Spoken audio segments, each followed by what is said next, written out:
Welcome to NTV. నేను మీ భవ్య. ఇప్పటికీ కూడా జెన్జీ కిడ్స్ వచ్చేస్తున్నారు, బట్ స్టిల్ అందరూ కూడా కులం పిచ్చితో కొట్టుకుంటూ ఉన్నారు. సో ఆ పిచ్చిని చూపించడానికి ఒక ప్రయత్నం చేస్తున్నారు దేవగుడి సినిమాతో. సో సార్, ఫస్ట్ మీతోటి స్టార్ట్ చేయాలి. అసలు ఒక సినిమాని ఈ జనరేషన్లో స్టిల్ కొంత ఎక్కడో అందరు మర్చిపోదాం అని అనుకునే ప్రయత్నంలో మళ్ళీ ఇంకా కుల పిచ్చి ఉంది అనే థాట్ ప్రాసెస్తో మూవీ చేయడం, మీరే ప్రొడ్యూస్ చేయడం, అసలు ఎందుకు వచ్చింది థాట్ మీకు? సో అది అవుతుందండి, మర్చిపోయారు కదా, ఇంకెక్కువైందని. అలా అవద్దనే చిన్న ప్రయత్నం. ఓకే. సో బట్ ఎక్కడో మనం ఎంత తీసినా మనలో కూడా కొంత క్వాలిటీస్ అవన్నీ ఉంటాయి కదా. సో అంత మీ క్వాలిటీస్ ఏమన్నా ఈ సినిమా డైరెక్షన్లో ఉన్నాయా? ఉన్నాయండి. ఇప్పుడు trailer content was there 20 minutes. అవునవును. అంటే అందులో పాజిటివ్ సైడా నెగిటివ్ సైడా? అంటే మీరు కంటెంట్లో ఏదనుకుంటే అది అంతకు మించి మూవీలో ఉంటుంది. బాబా, స్మార్ట్ ఆన్సర్. ఇందులో మరి మన హీరో హీరోయిన్ క్యారెక్టర్ వచ్చే ముందు రఘు కుంచే గారిని విలన్ రోల్గా తీసుకోవాలనే థాట్ మీరు అనుకుంటున్నారు. సినిమాలో చూస్తే ఏంటో అర్థం అవుతుంది. అవునా? ఏమో, మాకు కొంచెం ఒక కైండ్ ఆఫ్ లైట్గా ఇంకో మంగపతి వచ్చారు లేదా ఇంకో అయి ఉండొచ్చు. అవునా? ఏమో లైట్గా మీరు కూడా కొంచెం మీ స్వరాలతో అందరినీ హబ్బా వినసొంపుగా చేసే మీరు ఇప్పుడు ఒక్కసారిగా విలన్ లుక్లో ఇస్తే అలానే అనిపించింది. సో ఏంటి ఈ టర్న్? విలన్ లుక్ అని కాదు, అది బేసిక్గా అక్కడ అది మీసం తిప్పడం అనేది ఒక పౌరుషానికి ఒక ప్రతీక బేసిక్గా. సో ఆ కైండ్ ఆఫ్ యాటిట్యూడ్ అంతే బేసిక్గా. నెగిటివ్స్ పాజిటివ్ రెండు ఉంటాయండి క్యారెక్టర్ బేసిక్గా. అంటే ఇందులో లైట్గా ఎక్కడో ఒక మంగపతి, ఒక విజయ్ సేతుపతి స్టైల్ యాడ్ చేసిన ఒక విలనిజం కానీ ఆ స్టైల్ని మిక్స్ చేసినటువంటి ఒక ఈగోయిస్టిక్ పర్సన్ లాగా కనిపించారు. సో మీ ఒరిజినల్ క్యారెక్టర్కి దీనికి ఏమన్నా అది మిక్సింగ్ ఏం లేవండి. స్ట్రైట్ అవే దేవగుడి వీరారెడ్డి అంతే. ఇది అంటే ఈ భాష యాస డిఫరెంట్ కదా. ఇది కంప్లీట్, ఇది ఒక రాయలసీమలో Kadapa, made in Kadapa character. అది మేడ్ ఇన్ కడప, జమ్మలమడుగు, ప్రొద్దుటూరు, రాయచోటి, ఇవన్నీ ఆ ప్రాంతంలో ఉండే ఒక రకమైన ఆ గాంభీర్యం, ఆ యాస, ఆ స్టైల్ ఆఫ్ యాటిట్యూడ్ ఉంటుంది క్యారెక్టర్లో. సో బట్ కంపారిటివ్లీ మీరు ఈ స్క్రిప్ట్ వచ్చినప్పుడు మేజర్గా యాక్సెప్ట్ చేయడానికి మేజర్ రీజన్ ఏంటిది? క్యారెక్టర్ అంతే. Character main faction cinema main. అంటే ఇది ఒక కొత్త పాత్ర వద్దు కదా నాకు బేసిక్గా. మీకు కొత్త వర్షన్ అంతే. ఇప్పుడు ఇవి అస్తమానం రావు. ఇవి ఆల్మోస్ట్ మీకు చాలా క్లోజ్ అయిపోయింది. ఈ చాప్టర్ క్లోజ్ అయిపోయి చాలా ఇయర్స్ అయిపోయింది. అసలు ఈ టైప్ ఆఫ్ మూవీస్ చేయడం అనేది నిన్న ట్రైలర్ చూసి మా వాళ్ళు చాలా మంది చాలా రోజులు తర్వాత సుమోలు గాలిలోకి వెళ్ళడం ఆల్మోస్ట్ మీకు సమరసింహారెడ్డి అక్కడ తర్వాత లేవు ఇవన్నీ కూడా బేసిక్గా. చాలా రోజుల తర్వాత వస్తున్నాయి. బట్ దీనికంటూ ఒక ఆడియన్స్ ఉంటారండి, అందులో డౌటే లేదు. అసలు ఎందుకు 100%. అవును, ఆ చేసింగ్లు, ఆ ఫైట్లు ఎక్కడనో తెలియకుండా ఆ పాతకాలం వాళ్ళ పౌరుషం ఇట్లా వస్తుంటుంది అనమాట. ఫస్ట్ హాఫ్లో ఒక యాక్షన్ సీక్వెన్స్ ఆల్మోస్ట్ 11 minutes ఉంటుంది దగ్గర. చేజ్ అయితేనే, ఫైట్ అయితేనే నేనంత భీకరంగా ఫైట్ చేయగలను విషయం నాకు ఈ సినిమాతో అర్థమైంది. చేయొచ్చు, ఓకే. అదే అయితే ఇప్పుడు నెక్స్ట్ టైం నుంచి ఇక విలన్ రోల్స్ కి చూస్ చేసేటప్పుడు రఘు కుంచే గారు అని ఒక ఫస్ట్ లిస్ట్ లో అంటే అది ఒక ఏం ఏరియా, అది మైన్స్ ఏరియా. నల్ల దుమ్ము ఇలాగా కబ్బుతో ఆల్మోస్ట్ 4 days చేసాం అక్కడే. ఆ దుమ్ము ముక్కులో మొత్తం తుమ్మినా దగ్గినా చెవు ఇలా నల్లగా పడేది బయటికి. ఒక దగ్గర ఒక 100-200 మంది క్రూ అక్కడ మొత్తం ఫైటర్స్ అయితేనేవి, ఒక 30 పైగా స్కార్పియోలు, బాంబ్ బ్లాస్ట్లు. సో ఇంతకుముందు నేను ఒక ఆడియన్గా చూసిన ఆ సీన్స్ అన్ని లైవ్ లో మీరు పర్ఫామ్ చేయడం అనేది చాలా ఇంట్రెస్టింగ్ అనిపించింది. ఇమాజిన్ చేసుకుంటుంటేనే అసలు ఎలా ఉందంటే, అసలు ఇలా పరిగెడుతుంటే మట్టిలో నుంచి బాంబు వెళ్తుంటది అప్పట్లో సినిమాల్లో. అమేజింగ్ ఎపిసోడ్ అది, అమేజింగ్ ఎపిసోడ్. అయితే ఆ ఎపిసోడ్లో ఇంకొక ఘటన ఏంటంటే, ఫైట్ మాస్టర్ బద్రి గారు అని ఉంటారు. ఆయన జనరల్గా ఈ కార్స్, పుష్పాల్లో లారీని ఇలా డైవ్ కొడతారు సార్, స్పెషలిస్ట్ అతను. అలాంటిది ఆయన మా దాంట్లో స్కార్పియోలో వచ్చి గాల్లోకి లేస్తుంది బాంబ్ బ్లాస్ట్కి. అది ఆల్మోస్ట్ ఒక 40-50 అడుగులు ఎత్తుకు లేచి కింద పడుతుంది.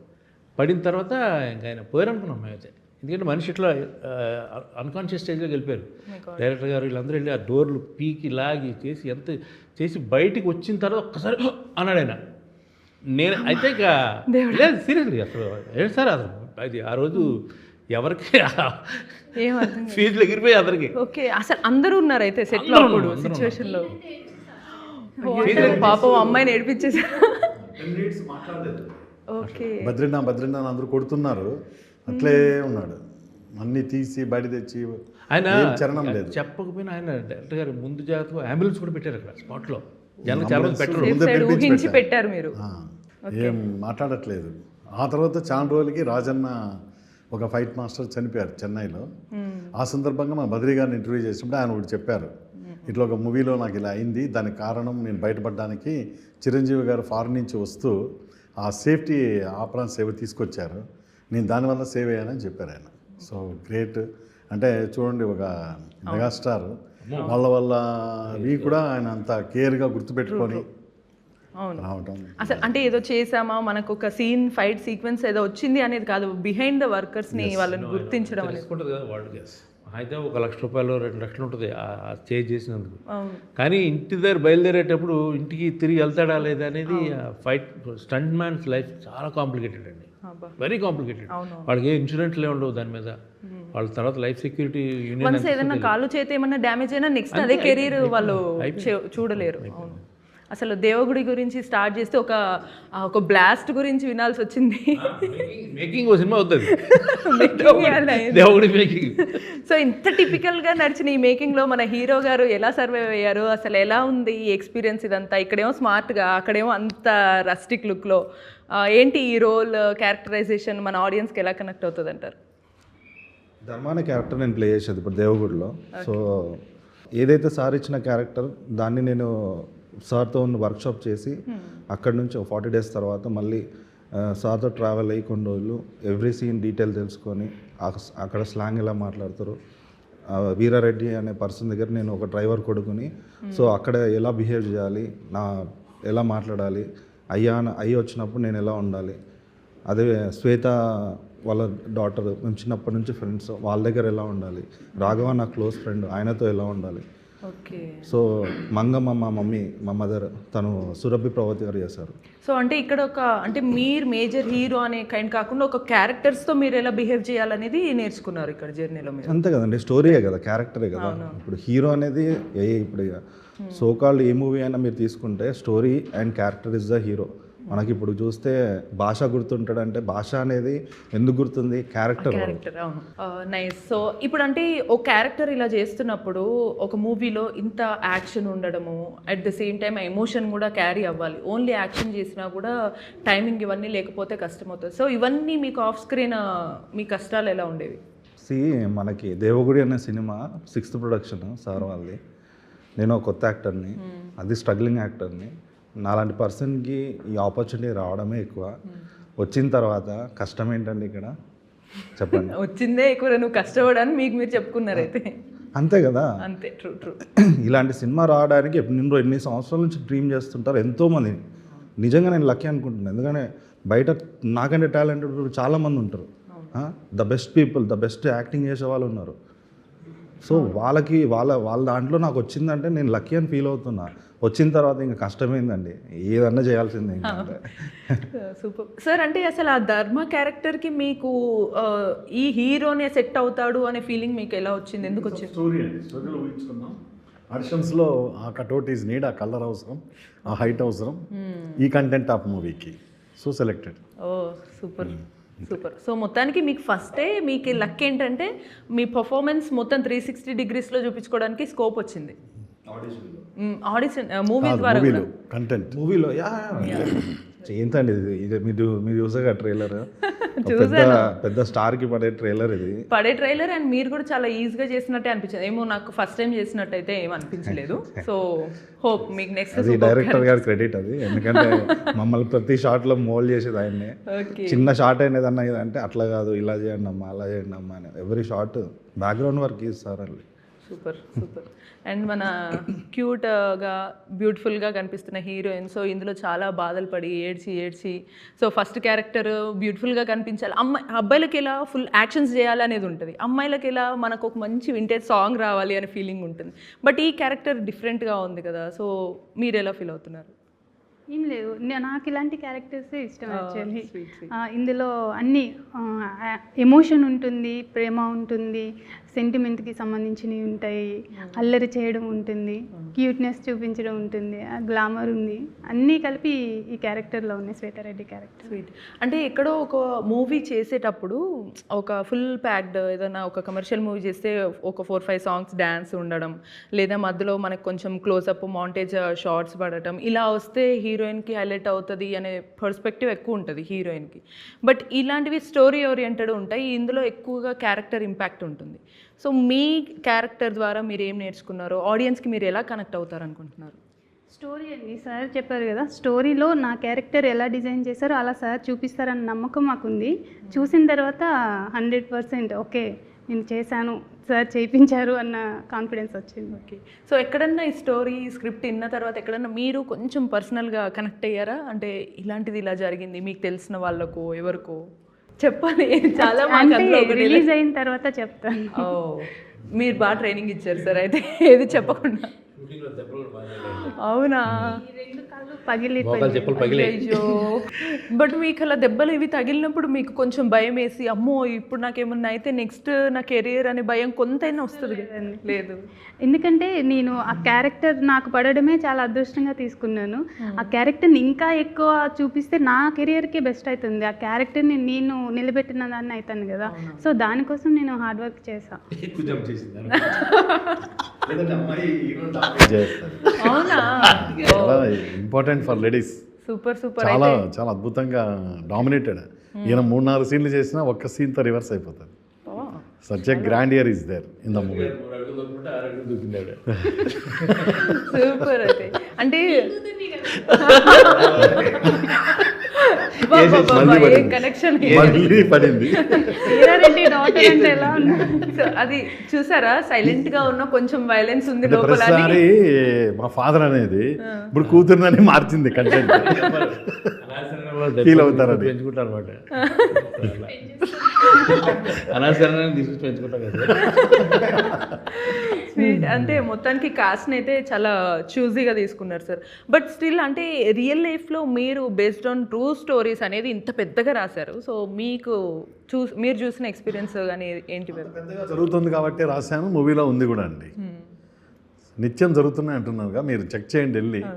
సో ఇది ఈ ఏరియా అంతా షూటింగ్ జరిగిందంతా కూడా రాయలసీమ. దేవగుడిలో 15 days, Proddatur, Jammalamadugu, Yerraguntla, Gandikota, surrounds of Kadapa, Rayachoti, Talakona, Kurnool, Hyderabad, Chirala. So ఎక్కువ ఎక్కడో ఒక కోశాన అక్కడ ఏరియా పీపుల్ కానీ వీళ్ళందరూ కూడా ఏంటి ఎక్కువ ఇక్కడే సైడే ఇలాంటివి జరుగుతాయి, మమ్మల్ని ఇలా ప్రాజెక్ట్ చేద్దాం అనుకుంటున్నారా అనే ఇబ్బందులు ఏమైనా వచ్చినాయా మీకు షూట్స్ అప్పుడు? ఏం రాలేదు. ఒక పెద్ద ఆయన అయితే వచ్చిన దానికి ఏమయ్యా అయిపోయింది, మళ్ళీ మీరు ఎందుకు రేపుతున్నారు అన్నాడు. అవునా? మనం చేంజ్ చేసేది అన్నాడు నాతో. ఓకే. అయిపోయి అందరు రియల్గా మీరు అన్నారు కదా సుమోలని లేసాయని, ఇదివరకు బి గోపాల్ గారు, వినాయక్ గారు పెట్టినవి అని పెట్టలేదండి. అక్కడ రియల్గా దేవుడికి వెళ్తూ ఉండగా జరిగిన ఇన్సిడెంట్ని ఇన్స్పైర్ అయ్యి చేసాము. అది వాళ్ళకు అర్థమైపోయింది దగ్గరగా, ఇదేదో ఫ్యాక్షన్ కంటెంటెడ్ రియలిస్టిక్గా జరిగిన ఇన్సిడెంటే అని ఉంది. But not much. నేను వేరే డైవర్షన్. ప్రాబబ్లీ రియల్ టైం ఏ ఇయర్ లో జరిగింది? దేవగుడే. ఏ ఇయర్ ఆల్మోస్ట్ అండి 30 years బ్యాక్, 35 years బ్యాక్.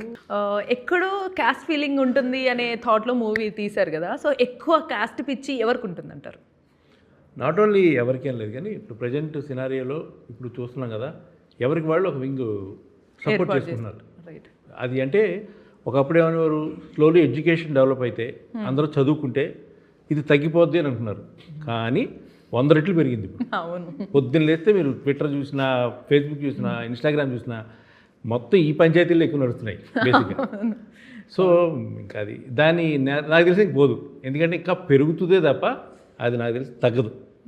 ఎందుకంటే ఒకప్పుడు తగ్గుద్దని ఆశ ఉండదు ఎవరికైనా. చదువుకున్న వాళ్ళు అలా ఎందుకు మాట్లాడతారే, చదువుకున్న వాళ్ళకి ఈ ఫీలింగ్స్ ఎందుకు ఉంటాయిలే అని అనుకునేవారు. కానీ చదువుకున్న వాళ్ళే ఇప్పుడు అన్నీ కూడా ఎక్కువ చేస్తున్నారు. అంటే పర్టికులర్గా ఈ కేటగిరీ వాళ్ళకి ఎక్కువ పిచ్చి ఉంటుంది ఈ మూవీ ఏమన్నా? ఒకళ్ళు చూసి ఒకళ్ళు అంతే, ఒకళ్ళు చూసి ఒకళ్ళు ఇదైందంటే ఇంకొకరికి వస్తుంది, ఇంకొకళ్ళు మనకెందుకు ఉండకూడదు ఇంకొకరికి వస్తుంది. సో అట్లా ఎక్కడికక్కడ ముక్కలుగా సంఘాలు బయలుదేరిపోతున్నాయి ఇప్పుడు మొత్తం అన్ని చోట్ల. అంతే సార్. సార్ మీరేం చెప్తారు ఆ విషయానికి? సేమ్ అంటే ఏ కేటగిరీ వాళ్ళకి ఎక్కువ ఉంటుంది అనే పర్స్పెక్టివ్లో ఈ మూవీని ఏమన్నా తీసారా? ఎవరికి వాళ్ళు మేము అగ్రకులాలు అనుకుంటారు, పుట్టేవాడికి వాడికే తెలియదు, ఉన్నది ఇది ఏ జన్మ కూడా తెలియదు. ఆ ఉన్న కంటెంట్లో హ్యాపీగా ఉందాం అనుకోక he will be the creator, ఏదో చేస్తాడు మేము టాప్ అని. మరి అందరూ తెలిసి అందరూ అక్కడే పుట్టేటోళ్ళు కదా. సో తెలియని అంశం గురించి పోరాడుతూ మధ్యలో వాళ్ళ లైఫ్ని వాళ్ళే నాశనం చేసుకుంటూ ఉంటారు.